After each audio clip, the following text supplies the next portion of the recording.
All right, old buddy, old pal. This was a great time in the Champions League. All right.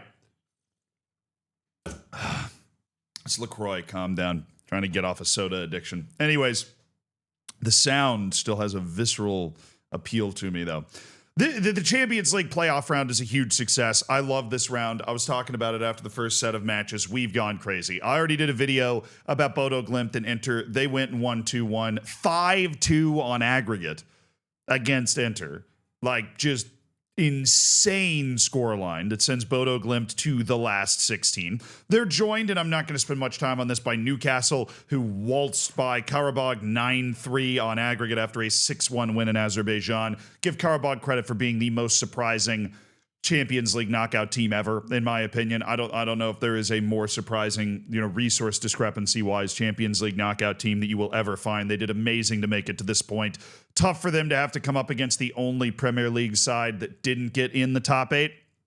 Obviously, there's just like a level there, a baseline level that those Premier League teams are going to be able to deliver over 2 legs, especially with the kind of familiarity you get that Karabakh was never going to be able to reach. But the other 2 matches on Tuesday were scintillating. Now, you might look at this and think, oh, well, the final score, it was always going to be Atletico Madrid after a wild 3-3 first leg that you could make an argument Club Brugge deserved to win because Atletico Madrid got a penalty, they got an own goal. Like, it was a chaotic nightmare for Club Brugge at home that they managed to overcome by bringing it back to 3-3. This match could have gone very differently, particularly in the first half. Club Brugge was all over this. Atletico Madrid opened the scoring, but Ordóñez got him back. There were a couple of chances. Now, the opening goal here for Sorloth also, bad goalkeeping by Mignolet. Don't know what happened. It kind of bounced right over him. It was not a good play at all. So it wasn't, this was not a particularly sexy opening for Atletico Madrid. And Club Brugge asked a few questions. Jan Oblak made one save that was unbelievable. It was like a point blank header from 3 yards away that he just absolutely stoned on the dive. Great anticipation and positioning from him. I mean, great goalkeepers stay great goalkeepers because they just got it between the ears. He knew what he was doing there. He kept Atletico Madrid in this game. And then the guy that broke it open, big day for the Americans, or big round for the Americans, Johnny Cardoso scored his first goal. He's all, defensive midfielder, scored his first goal for Atletico Madrid. Beautiful chest and volley into the bottom corner to separate things out for Atletico. Club Brugge stayed in the game a little bit, but eventually they just had a breakdown. I mean, one too many people to pick up, and the ball bounces free to Sorloth, who ends up with 2 goals that kind of feel like he didn't earn either of them. In the build-up to this goal, Sorloth played a terrible pass that nearly neutered the entire attack. The ball just comes back to him and he scores. He ends up with a hat trick on a late ball into the middle that he just heads home. Or ball to the back post as a header kick. I don't remember. It was not he scored a hat trick. He's not a hat trick hero though. It wasn't, here's me ranking hat tricks in the Champions League knockouts. Yeah, he looked like a vintage center forward with what he was doing, but it's not like Sorloth was the number one reason that Atletico Madrid got through this. Cardoso's goal was big. I think he's going to be a guy that's on the World Cup roster, but that was the one that kind of reshuffled the energy of this game, right? Up until that point, it was Club Brugge was looking like they were going to do something really special. This was a scary exchange for Atletico Madrid and this Club Brugge team. I don't think, in the same way that Bodto Glimp is kind of making noise, I don't think this Club Brugge team is done making noise. They got a taste for it now. They've done this a couple years in a row. They're a Champions League knockout club now.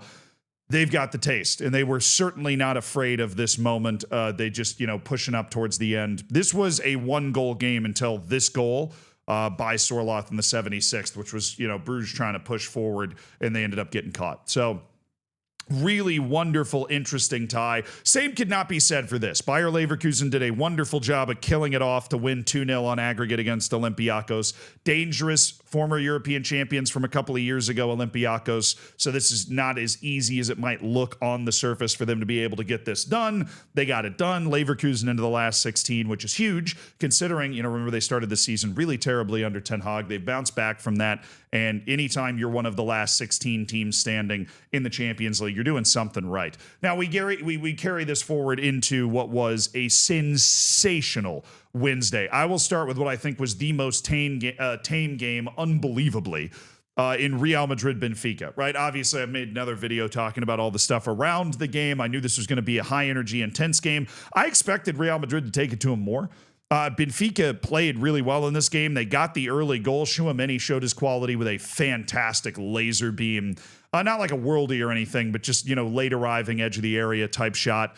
There was just an absolute pellet that restored order, and that put, Real Madrid back up 2-1 on aggregate at that particular point, because there was definitely a nervous 2 minutes when all of a sudden Benfica was there. But Real Madrid kind of looked the way they've looked the vast majority of this season, where they were not overly dominant in this game. They're leaning on Courtois a lot to make some important saves. Benfica was getting plenty of pressure, and then in the 80th minute with Benfica pushing forward, you get Vinny in kind of a 1v1 against a defender and a huge flowing counterattack, and he scores what I would imagine was a very therapeutic goal, and kind of the goal that you knew he was desperate to get, the goal you knew he was hunting. But Benfica was really in this game, and I've seen nothing from Real Madrid. Like, you can see it in the XG. I hadn't looked at the XG numbers yet. But yeah, Benfica very much in this game. Real Madrid doesn't look like a team that can actually win this thing, outside of the fact that they obviously have very talented players, and they've got that Real Madrid magic.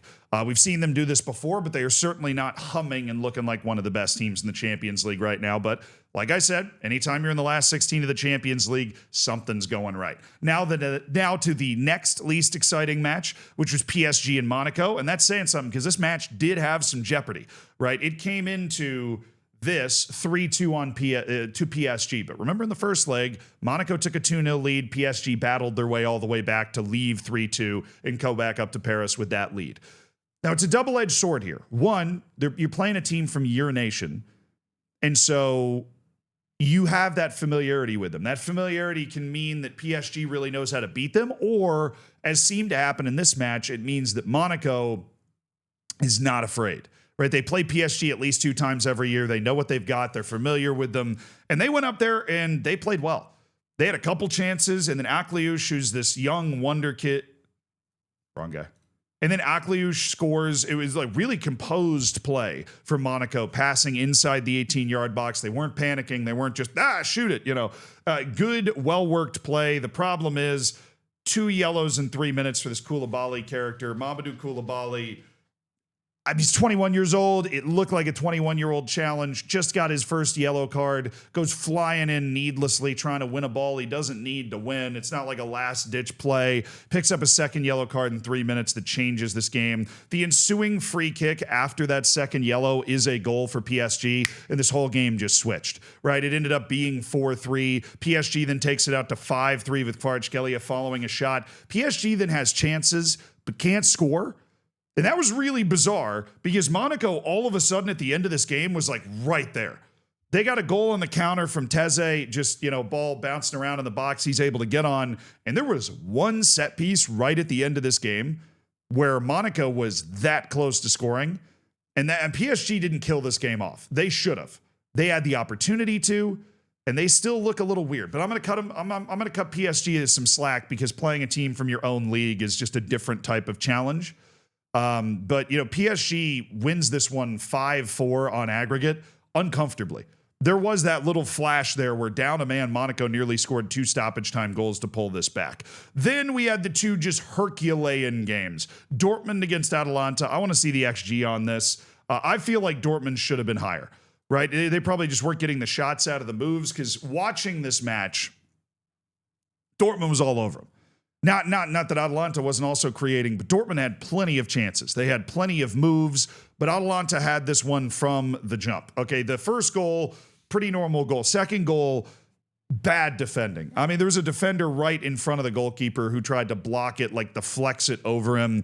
Just bad communication. This is the sort of mistake you would expect Dortmund to make. You hate to say it in this type of situation. Dortmund, kind of known bottlers. They've established that for themselves over the course of a while now. And then Atalanta scores its 3rd goal, and you're actually thinking this might be over. But after this goal, Dortmund gets a lot going for it. Gets, 2-3 really good chances, which ends with Karim Adeyemi scoring an absolutely sensational cut in on the left foot goal. Karim Adeyemi, one of the forgotten wonder kids of the world, who continues to make really good plays with Dortmund, and then chaos reigns. I mean, you probably saw the play, ball crossed towards the back post, Dortmund goalkeeper Ben Sebaini tries to clear it with a back heel for some reason, just heels a dude in the forehead, creates a penalty in the last second that causes Dortmund to lose it because they had the 2-0 lead on aggregate coming in. So that goal that they scored without Adeyemi tied things up. It looks for all the world like we're going to extra time. And then for some reason, Dortmund manages to fuck that up, right? It's just a bad play by Ben Sebaini.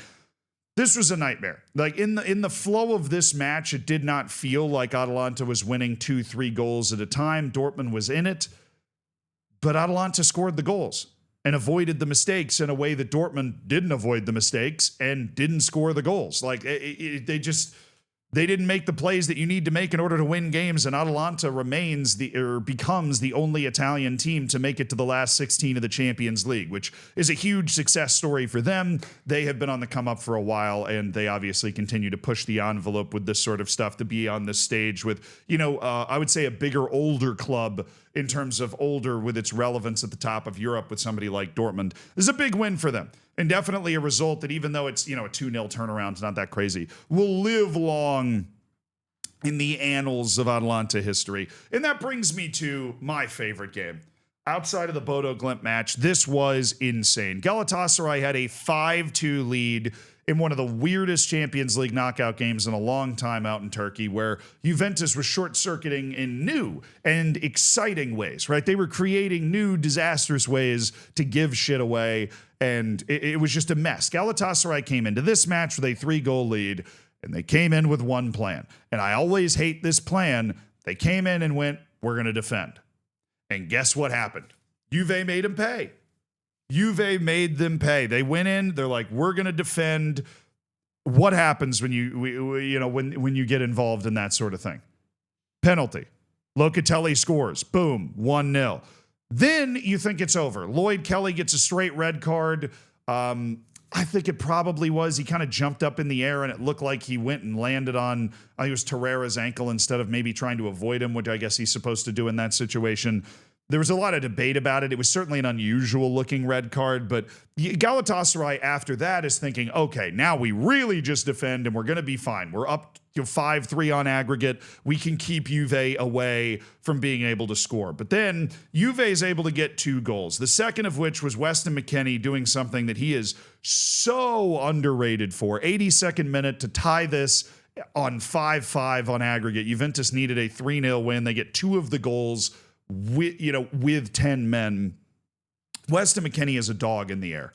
When Weston McKennie is mentally plugged in, which he is with Juventus, he is with the U.S. national team, his just bravery and determination, and he's a heat-seeking missile to the ball. This is a weird play. It was like a flick towards the back post, and you just see Weston McKennie move heaven and earth to get to that ball, to head it into the back of the net.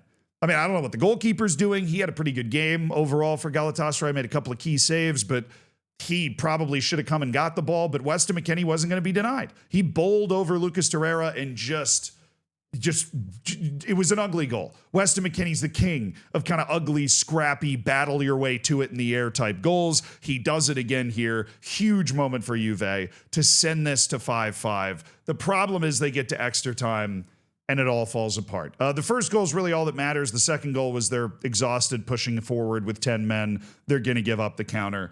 The first goal, the right defender for, I don't know if it was the right back or the midfielder. I don't remember. But the right side defender that was there for Juve tries to slide to kind of break up the pass, totally misses it. It gets through clean to Osimhen, who has time to take a touch and settle a shot from the angle, rips it 5-hole right through the keeper's legs.